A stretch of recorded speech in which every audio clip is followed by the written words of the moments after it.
आज महादेव जी साक्षात आएंगे। सुबह से तैयारी हो जाती थी, आज महादेव जी आएंगे। घाट में ही रहते थे, पंडों की छतरी के नीचे तपती हुई धूप, तो घाट में धूप ऐसे ज्वाला सी लगती थी, और छोटी सी छतरी, उसी के नीचे दोपहर रात्रि वहीं 2 बजे तक तो तपती थी फर्श, और 2 बजे के बाद स्नान करके महादेव जी विश्वनाथ जी पहुंच गए।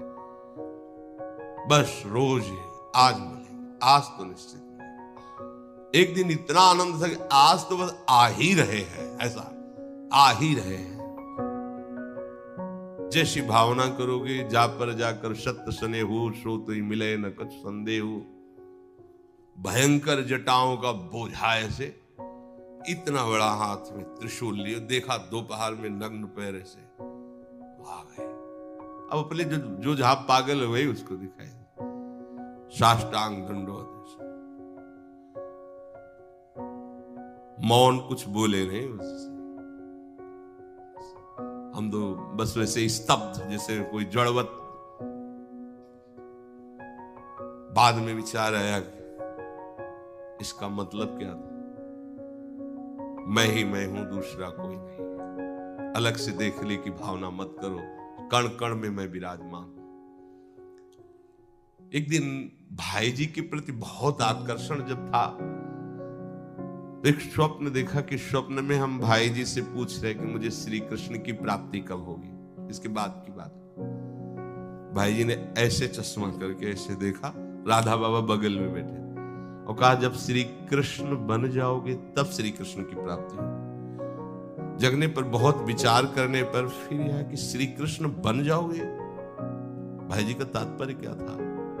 तब समझ में आ गया। मन कृष्णाकार, बुद्धि कृष्णाकार, चित्त कृष्णाकार, अहम कृष्णाकार, तब कृष्ण साक्षात्कार हो गया। नित्य युक्तस्य योगिनः तस्याहं सुलभा पार्थ नित्य युक्तस्य योगिनः। नित्य युक्त हो गया, जिसका चित्त प्रभु को छोड़कर किसी भी भोग भूमि में, किसी भी ऐश्वर्य में, किसी भी सिद्धि में। जैसे किसी को लगता है कि ये चमत्कार दिखाना, कोई भी चमत्कार दिखाना बहुत कठिन बात है। अगर भगवत दर्शन का लक्ष्य ना हो, भगवत प्राप्ति का लक्ष्य ना हो, तो कोई भी चमत्कार ऐसे करने में है कोई बहुत बड़ी बात मत समझ। बस ये है कि इधर अगर स्वीकार किया तो उधर गेट बंद हो जाएगा, इसीलिए पिट जाते हैं, गाली सुन लेते हैं महात्मा जन, लेकिन प्रयोग नहीं करते अपने भजन का, और प्रभु के पास जाते हैं। ऐसा ना समझे ना क्यों चमत्कार पीछे घूमते हैं। केवल बस एक बात है कि अगर इधर लगे तो उधर का गेट बंद हो जाएगा। तो इतनी दुर्लभ बात बनने जा रही है, किसी को प्रमाणित करने के लिए कि हम महात्मा, हम भजनानंदी, हम चमत्कारी हैं, अपना गेट बंद करवा ले तो मूर्खता ही होगी ना। यहां क्या होगा? वाह वाह हो जाएगा, बस उसके आगे क्या होगा? फिर वही प्रपंच। तो ये जो ब्रज के महात्मा है, जो भगवत प्रेमी महात्मा है, जो भगवत प्राप्त करने वाले हैं, इनके अंदर चमत्कार के बाप की सृष्टि होती है। ये चमत्कार बहुत ऊपर होते हैं। ये नहीं सोचना चाहिए कि इनमें भजन होता तो उसने 2 थप्पड़ मारे भस्म कर देते। भजन का जानते हो, भजनानंदी का 2 थप्पड़ मारा है, तुम्हें निश्चित भगवान की प्राप्ति हो, तुम्हारा कभी अमंगल न हो, भगवान तुम्हारे परिवार को भी सुखी रहे, और तुम आजीवन स्वस्थ रहकर पवित्र बुद्धि के द्वारा भगवान को प्राप्त। ये महात्माओं का बल होता है। महात्माओं के बल थोड़ी होता है किसी ने गाली दिया, मार दिया, जा भस्म हो जा।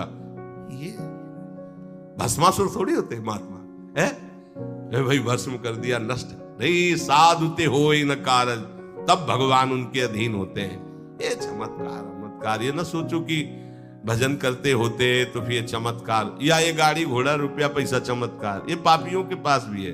ये तो प्रारब्ध का खेल है, प्रारब्ध बदला, ऐसे से ऐसे हो गया, इनका कोई महत्व नहीं है। महत्व है नित्य युक्तस्य योगिनः।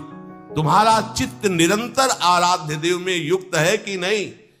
किसी भी ऐश्वर्य, किसी भी भूमि, किसी भी पद का कोई भी संबंध, आश्रय, चिंतन नहीं। ये हुआ आनंद चेता। जैसे पतिव्रता स्त्री का मन केवल पति के ही सुख में निमग्न रहता है, पति का चिंतन, पति की बातें, पति वो उसी में मगन रहती है।